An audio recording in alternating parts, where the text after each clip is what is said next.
up money on him as long as he had a red.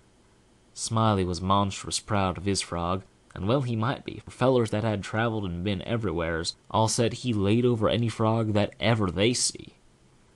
Well, Smiley kept the little beast in a little lattice box, and he used to fetch him downtown sometimes and lay for a bet. One day a feller, a stranger in the camp he was, come across him with his box and says, "What might be that you got in the box?" And Smiley says, sorta indifferent like, "It might be a parrot, or it might be a canary, maybe, but it ain't. It's only just a frog." And the feller took it, and looked at it careful, and turned it round this way and that, and says, "So 'tis. Well, what's he good for?" "Well," Smiley says, easy and careless, "he's good enough for one thing, I should judge. He can outjump any frog in Calaveras County." The feller took the box again, and took another long, particular look, and give it back to Smiley, and says very deliberate, "Well," he says, "I don't see no pence about that frog that's better'n any other frog." "Maybe you don't," Smiley says. "Maybe you understand frogs, and maybe you don't understand 'em. Maybe you've had experience, and maybe you ain't only an amateur, as it were. Anyways, I got my opinions, and I'll risk $40 that he can outjump any frog in Calaveras County." And the feller studied a minute, and then says, kinder sad like, "Well, I'm only a stranger here, and I ain't got no frog. But if I had a frog, I'd bet you." And then Smiley says, "That's all right, that's all right. If you'll hold my box a minute, I'll go and get you a frog." And so the feller took the box and put up his $40 along with Smiley's and sat down to wait. So he sat there a good while thinking and thinking to hisself, and then he got the frog out and prized his mouth open and took a teaspoon and filled him full of quail shot. Filled him pretty near up to his chin, and set him on the floor. Smiley he went to the swamp and slopped around in the mud for a long time, and finally he catched a frog and fetched him in, and give him to this feller and says, "Now, if you're ready, set him alongside of Daniel with his forepaws just even with Daniel's, and I'll give the word."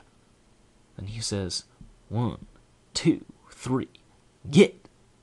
And him and the feller touched up the frogs from behind, and the new frog hopped off lively, but Daniel give a heave and histed up his shoulders, so like a Frenchman, but it warn't no use. He couldn't budge. He was planted as solid as a church, and he couldn't no more stir than if he was anchored out. Smiley was a good deal surprised, and he was disgusted too.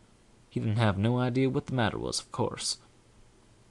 The feller took the money and started away, and when he was going out at the door, he sorta jerked his thumb over his shoulders, so at Daniel, and says again, very deliberate, "Well," he says, "I don't see no pants about that frog that's any better than any other frog."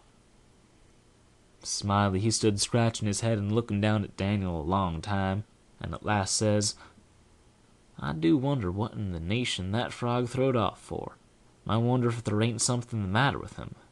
He appears to look mighty baggy somehow." And he catched Daniel up by the nape of his neck and hefted him and says, "Why, blame my cats if he don't weigh 5 pounds. And turned him upside down, and he belched out a double handful of shot. And then he see how it was, and he was the maddest man. He set the frog down and took after that feller, but he never catched him. And here Simon Wheeler heard his name called from the front yard, and got up to see what was wanted. And turning to me as he moved away, he said, "Just sit where you are, stranger, and rest easy. I ain't gonna be gone a second." But, by your leave, I did not think that a continuation of the history of the enterprising vagabond, Jim Smiley, would be likely to afford me much information concerning the Reverend Leonidas W. Smiley, and so I started away.